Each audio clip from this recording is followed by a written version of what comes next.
Binance system traffic has surpassed its 2017 highs as crypto bull market kicks off. This is coming from Crypto Slate, and they say the crypto market appears to be entering a full-fledged bull run, with Bitcoin and other major altcoins slowly advancing higher while smaller market cap coins see parabolic momentum.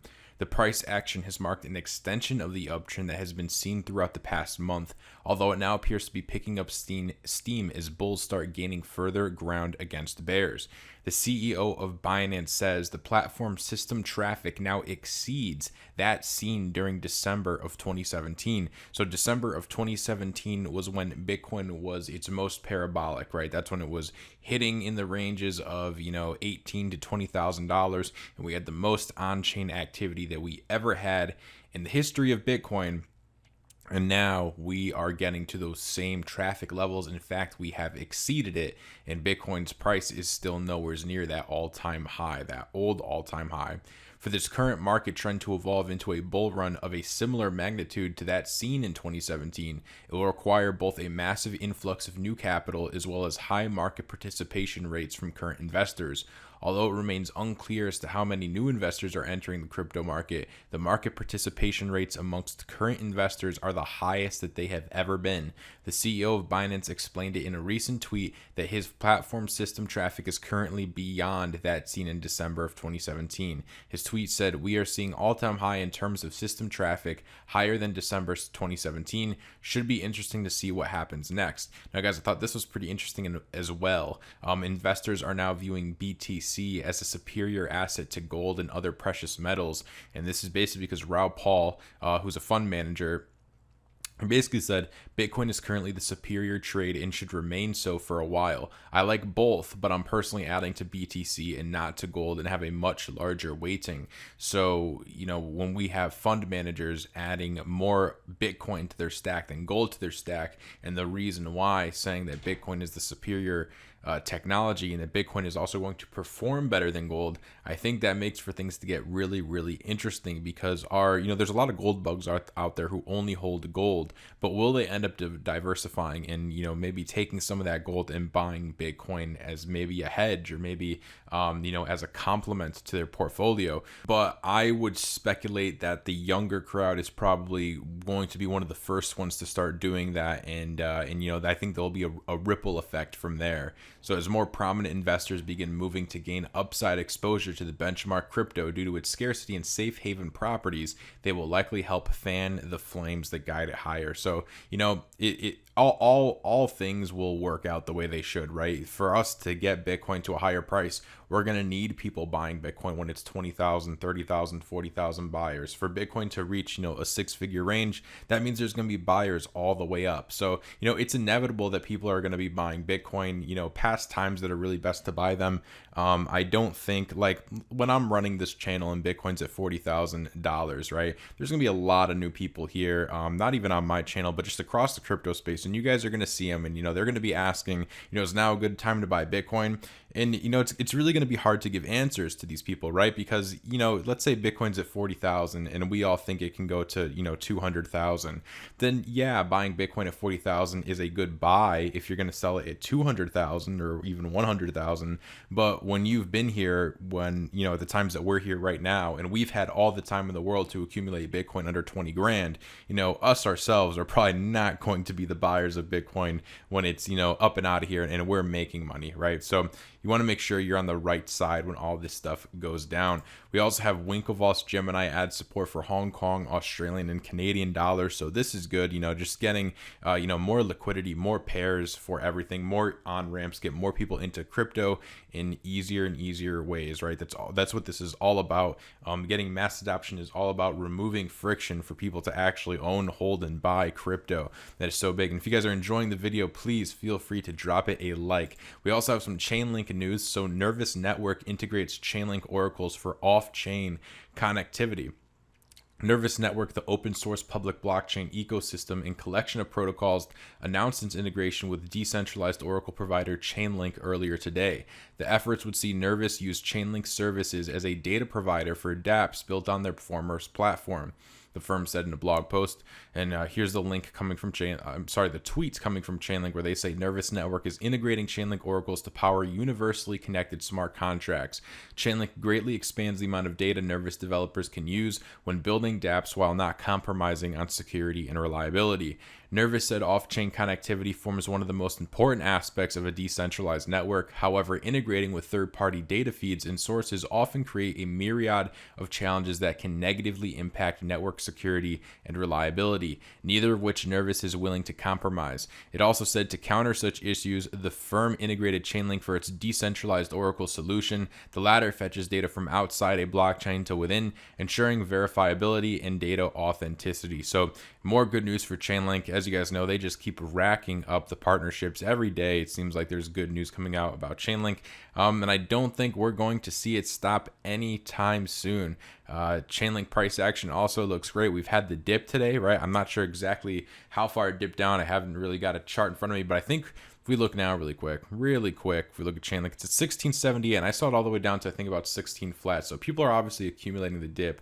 If you guys like daily cryptocurrency videos like the one provided for you right now, we go over Bitcoin, altcoins, and everything going on in the crypto space, try to look at it all through a lens of clarity, through a lens of logic, never FOMOing, nothing like that. Then make sure you subscribe. And if you guys could also like the video, I always appreciate any support that you guys choose to give to the channel. We're also getting close to 10,000 subscribers. We started only a couple months ago, guys, and we've grown insanely quick. This community is amazing, and I'm looking forward to continue growing it with you all. Now, let's look at prices for today. As we said, Chainlink's at 1670, Bitcoin's at 12,000, Ethereum at 427, XRP at 30 cents, Cardano's at 13 cents. We have Stellar at 10 cents, Tezos at 389. Our Tron is just under 3 cents, and VeChain also at just under 2 cents.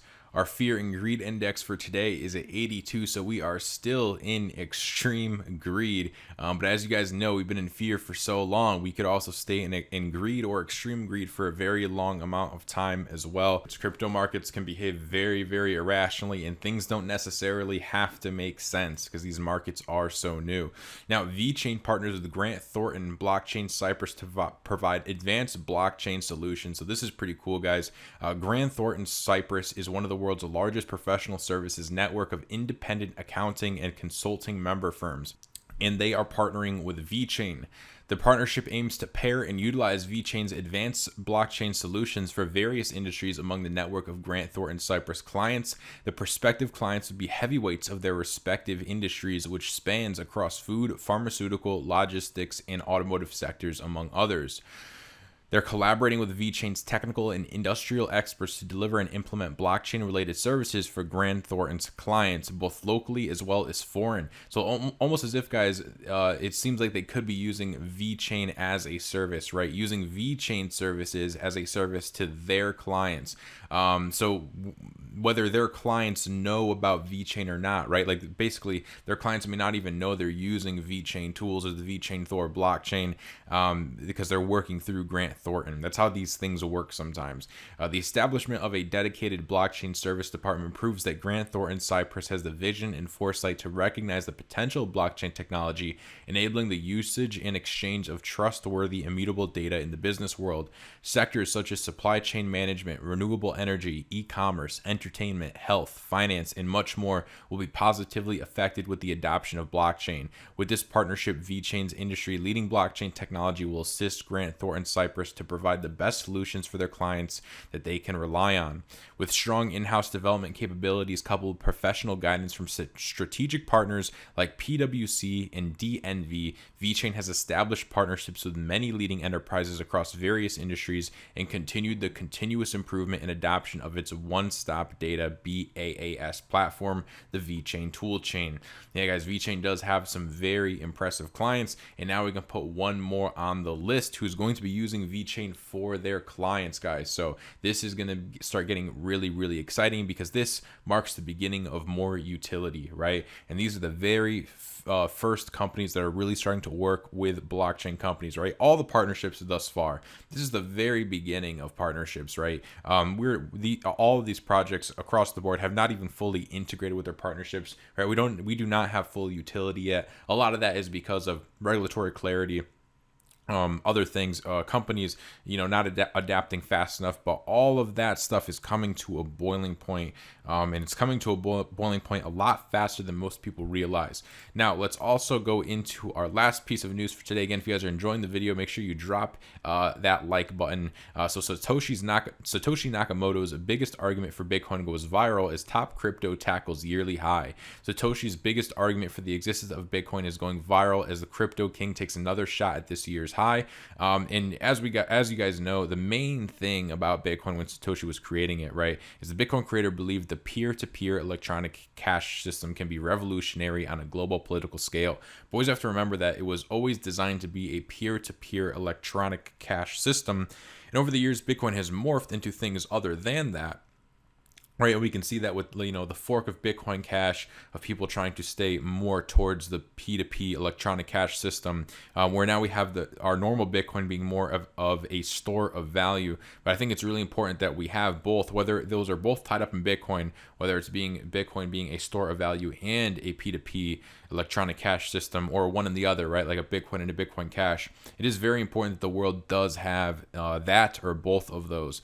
So in a subsequent email, the Bitcoin creator explains that he first had to complete the BTC code and make sure that it would work before he wrote the white paper. In the email, it said, "I appreciate your questions. I actually did this kind of backwards. I had to write all the code before I could convince myself that I could solve every problem. Then I wrote the paper. I think I'll be able to release the code sooner than I could write a detailed spec."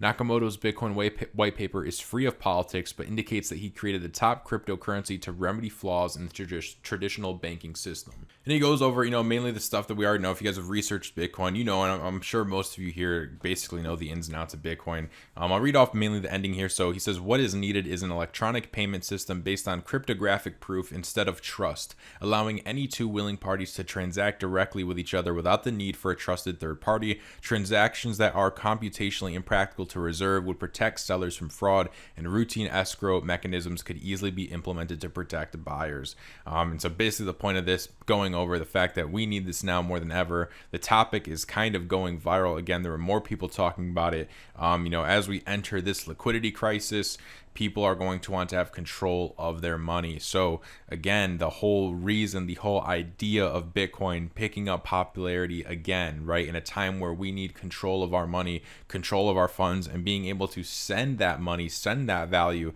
as quickly as possible, becoming needed now more than it ever has before.